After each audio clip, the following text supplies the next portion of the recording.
మా చెట్లు లైక్ బాగా చల్లగా ఉందబ్బా.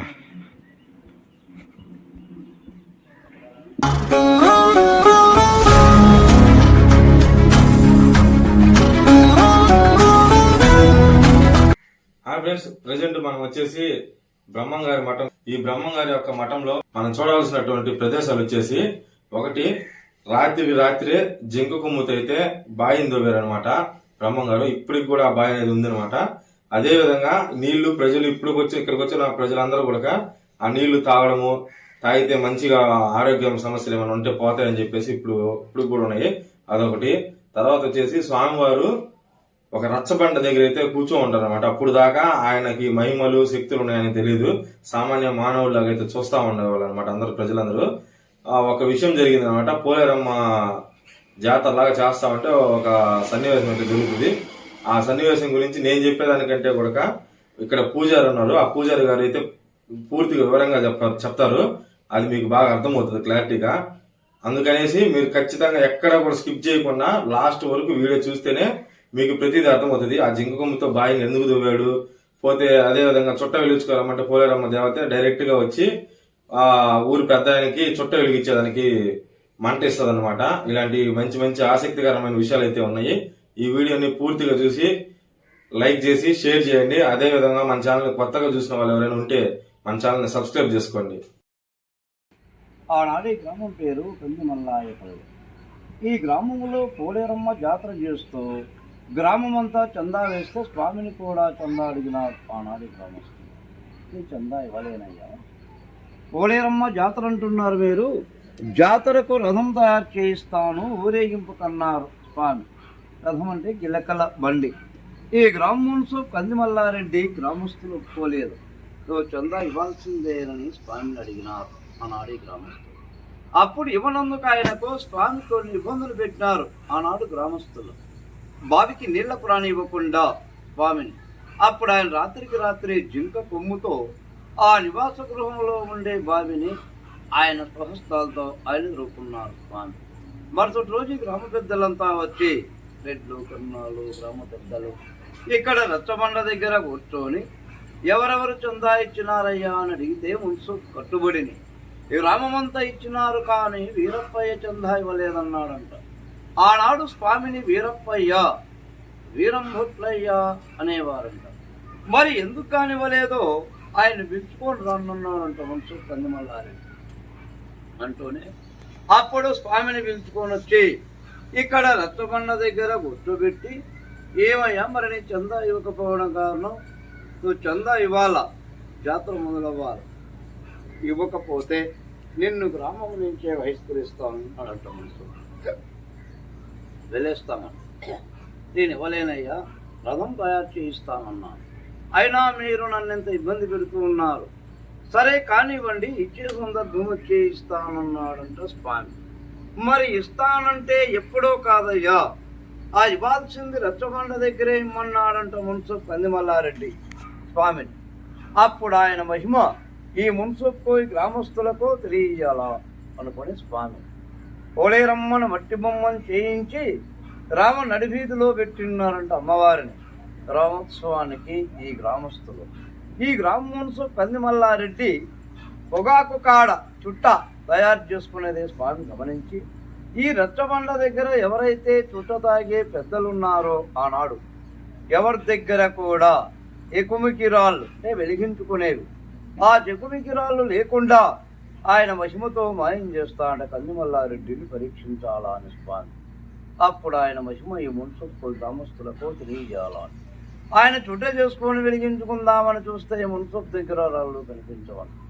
స్వామి తెలియనట్టుగా, ఏమయ్యా కందిమల్లారెడ్డి ఆలోచిస్తున్నావే అని అడిగితే, చుట్ట వెలిగించుకోను కొంచెం నిప్పు కావాల్సి వస్తే మరి నా దగ్గర రాళ్ళు మర్చిపోయి వచ్చినట్టున్నాను. మరి పోలేరమ్మ జాతర ఇంత వైభవంగా చేస్తూ ఉన్నారు, ఆమెను అలంకరణ చేయించి గ్రామ నడివీధిలో పెట్టి ఉన్నారు, మూగజీవాలను కూడా జంతుబలికి పెట్టారు. ఇంత వైభవంగా మీరు ఆమెకు మూగజీవాలను జంతుబలి చేస్తున్నప్పుడు కొంచెం నిప్పడిగితే తెచ్చిపెట్టదా, చుట్ట వెలిగించుకోనున్నాడంట స్వామి మున్సబ్తో. గ్రామ మున్సబునైన నన్ను ఎగతాళిగా మాట్లాడుతున్నావా, గ్రామదేవత నాకు నిప్పు తెచ్చిస్తుందా, నేను చుట్ట వెలిగించుకుంటానా, ఆ మట్టి బొమ్మ నిప్పు తెచ్చిస్తుందా చందా ఇమ్మన్నాడంట స్వామి మున్సో. అప్పుడు స్వామి కోపద్రికుడై, అమ్మ పోలేరి, మరి మున్సూపు ఈ గ్రామస్తులకు నా చందా ఇవ్వనిదే జాతర జరగదంటున్నాడు. మరి నా చందా ఇవ్వకపోతే నీ జాతర జరగదమ్మా. కొంచెం నిప్పు తీసుకురమ్మా, చుట్ట వెలిగించుకొని మున్సూపుకో. మరి నేనెవరైంది కూడా తెలుస్తుంది గ్రామస్తులకంటూనే స్వామి. అప్పుడు అమ్మవారు గలగల గలగల శబ్దం చేసుకుంటూ గజ్జల సొవడితో నిప్పుల వైరాల మూకుడు తీసుకుని వస్తుందంట నడివీధిలో నుంచి అమ్మవారు. ఆ వచ్చే రూపం స్వామివారికే కనిపిస్తుందంట, కానీ వీళ్ళెవరికీ కనపడదు. వైరాల మూకుడి మాత్రమే కనిపిస్తుంది. ఈ రూపంలో వస్తున్నామమ్మా. ఈ రూపంలో వస్తే జనులు చూడలేరు, భయభ్రాంతులు అవుతారు. బాలిక రూపంలో ప్రత్యక్షంగా అంటే స్వామి. అప్పుడు అమ్మవారు సాక్షాత్ బాలిక రూపంలో నిప్పుదిస్తుందంట. అప్పుడు అమ్మవారు మరి దేవతా రూపంలో ఉన్న, మానవ రూపంలో ఉన్న శక్తి స్వరూపిణియే. అమ్మవారిని శక్తి చాలక గ్రామస్తులపై స్వామి పాదాల మీద పడి జనని వేడుకున్నారంట. మహాన్భావ, నువ్వేదో సామాన్య మానవుడని మేమనుకున్నామయ్యా. దైవాంశ సంభూతుడని తెలియక నీకిన్ని ఇబ్బందులు పెట్టామంటే నాయన, ఈనాడు మీరు తెలిసి చేసినా తెలియక చేసినా నేను మన్నిస్తాను. కొంతకాలానికి నేను సజీవ సమాధి అవుతాను. సజీవ సమాధి అయిన తర్వాత నా జీవ సమాధను నివాస గృహమును భక్తాదులు దర్శనానికి వస్తారు. వచ్చేటువంటి వాళ్ళల్లో మైకులు ఉండొచ్చు. మీలాంటి వాళ్ళు గ్రామంలో ఉన్నారంటే ఈ గ్రామస్తులనే కాదు నాయన, వచ్చే భక్తాదులను కూడా నన్ను ఇబ్బంది పెట్టినట్టే వాళ్ళను మీరు ఇబ్బంది పెట్టి వేధిస్తారు. ఈ కందిమల్లాయపల్లి గ్రామంలో ఉండే మున్సబ్ కందిమల్లారెడ్డి వంశవృద్ధి లేకుండా పోగాక అని చూపించినారు స్వామి. ఆ మున్సబ్ కందిమల్లారెడ్డి వంశంతో అనాథనే గతించిపోయినారు. అప్పుడు అమ్మవారికి చెప్పినాడు, అమ్మ పోలేరి, నువ్వెక్కడున్నా జంతువులు పొంగళ్ళు జరగాలమ్మా. నీకు ఈ రక్తపాతాలు అనేవి గ్రామంలో లేకుండా గ్రామానికి వెలుపల పర్లాంగు దూరంలో చెట్లు లీనమైపోమ్మ. అక్కడే నీ పొంగళ్ళు జరుపుకోమంటూనే స్వామి. అప్పుడు అమ్మవారికి చెట్లు లీనమై గ్రామానికి ఉంటుంది అమ్మవారి దేవస్థానం. ముఖ్యంగా ఇప్పుడు ఏంటంటే స్వామి ఆనాడు ఆయన ప్రతిష్ఠించిన విగ్రహాలు ఉన్నాయి. సీతాదేవి సమేత కోదండ రామచంద్ర స్వామి, లక్ష్మణస్వామి విగ్రహాలు ఉన్నాయి, ఆంజనేయ స్వామి. ఆ యొక్క ఆలయాన్ని తొలగించి ఇప్పుడు ఈ ఆలయ పునఃప్రతిష్ఠ జరిపించి సంవత్సరమైంది. మనమే స్వామివారి బ్రహ్మవార్షికోత్సవం కళ్యాణం జరిపించిన జూలై 14వ తేదీన. కావున మీరు కూడా మీ ధర్మపత్ని సమేతస్య మీ సకుటుంబస్య గోత్రస్య స్వామికి పేరు ఊరు స్వామికి చందా అయ్యి ఆ వందులో సమర్పించుకోండి. రేపు ఆయురారోగ్య విశ్వేశ్వర సిద్ధి.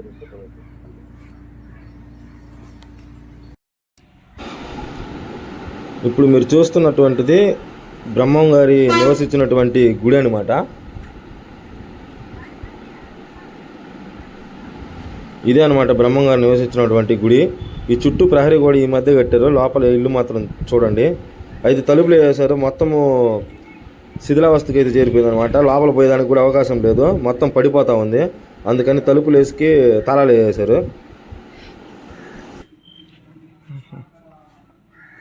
లోపలంతా పడిపోతుందని ఓపెన్ చేయడం. అదేలే, మొత్తం పడిపోతుండేసరికి ఓపెన్ చేయాలి.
అదేవిధంగా ఈ బ్రహ్మం గారి యొక్క ఇంటికి పక్కనే అనమాట ఆయన రాత్రికి రాత్రి జింక కొమ్ముతో తవ్విన బావి అయితే ఇదే అనమాట. ఇప్పుడు కనిపిస్తుంది కదా అదే. ఈ పైన నిర్మించిందంతా కూడా ఈ మధ్య కాలంలో నిర్మించింది. ఇది బ్రహ్మంగారు స్వామి ఒక నైట్లోని జింకొమ్ముతం తీసేసింది బావి. ఒక నైటే మొత్తం చూడండి ఇప్పుడు ఈ మట్టి కాడ చూడండి తవ్వినట్టుగానే కనిపిస్తుంది కదా. ఈ పైన అంతా ఈ సిమెంట్ మొత్తము ఈ పైన వరకు కట్టింది వేరే వాళ్ళు. ఈ చుట్టూ కిందంతా మొత్తం ఆయన తవ్వింది అనమాట జింక కొమ్ముతో.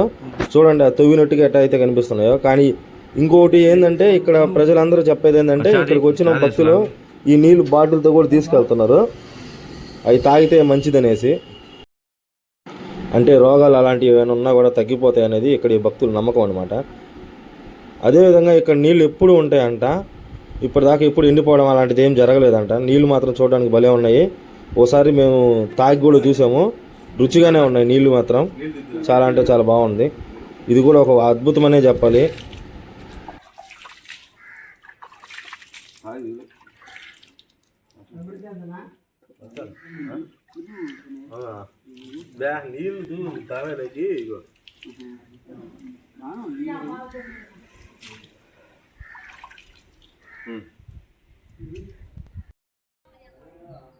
ఫ్రెండ్స్, బ్రహ్మం గారి నివాస స్థలానికి ఒక 20 అడుగుల దూరంలో అయితే ఇప్పుడు ఈ మధ్య కాలంలో ఈ గుడి నిర్మించారు. అదే అన్నమాట ఇప్పుడు ఆ పంతులు గారు అయితే ఏదైతే చెప్పారో రచ్చబండ అనేది. ఇది ఈ యాప చెట్టు కనిపిస్తుంది కదా, ఈ యాప చెట్టు కిందనే అనమాట పోలేరమ్మని నిప్పు అడిగి తీసుకురమ్మని చెప్పింది. ఆ సన్నివేశం జరిగిందంతా కూడా ఈ రచ్చబండ దగ్గరే. ఇక్కడ ఓం అని రాసింది చూసారా, ఇక్కడే అనమాట బ్రహ్మం గారు అక్కడ కూర్చొని ఇదంతా జరిగిందంతా ఆయన కూర్చున్న స్థలం అనమాట. అది స్వామివారు వడ్రంగి పని చేస్తున్న దృశ్యము ఇప్పుడు మీకు కనిపిస్తుంది. ఫోటో రూపంలో చూపించారు. ఆయన వడ్రంగి పని అయితే చేసేవాడంట.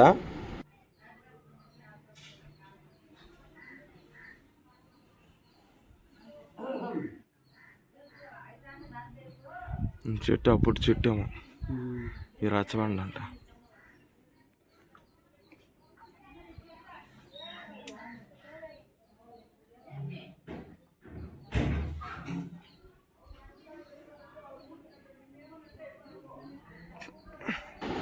ఈ గుడి నిర్మాణం వచ్చేసి ఒక 2 సంవత్సరాలు అయితే అవుతుందంట. ఈ మధ్యకాలంలో 2022 ఆ కాలంలోనే ఈ యొక్క గుడి అయితే నిర్మించారని చెప్తున్నారు. ఇది వచ్చేసి రాముల వారి గుడి.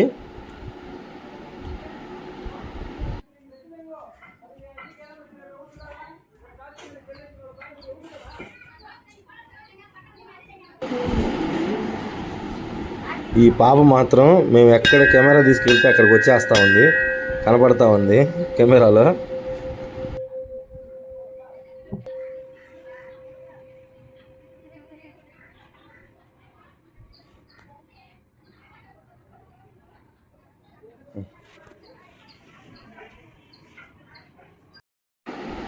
బ్రహ్మం గారి మఠంలోని అన్నదాన సత్రం అన్నమాట ఇది. నాకైతే ఇక్కడ బాగా చాలా మంచిగా అనిపించింది. చుట్టుపక్కల మొత్తం ప్రకృతి అంతా బాగా పచ్చగా భలే ఉందన్నమాట. చెట్లు ఎక్కువగా ఉన్నాయి, బాగా చల్లగా గాలి వస్తుంది. ఆ వాతావరణంలో అయితే ఇదైతే ఉందన్నమాట ఈ అన్నదాన సత్రం అనేది.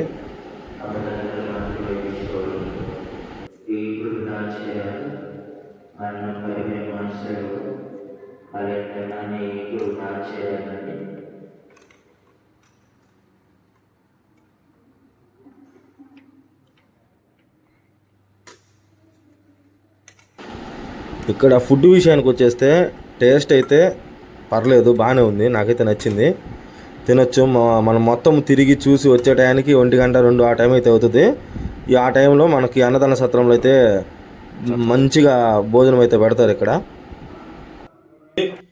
లైక్ చేసి షేర్ చేయండి. అదేవిధంగా మన ఛానల్ కొత్తగా చూసిన వాళ్ళు ఎవరైనా ఉంటే మన ఛానల్ని సబ్స్క్రైబ్ చేసుకోండి.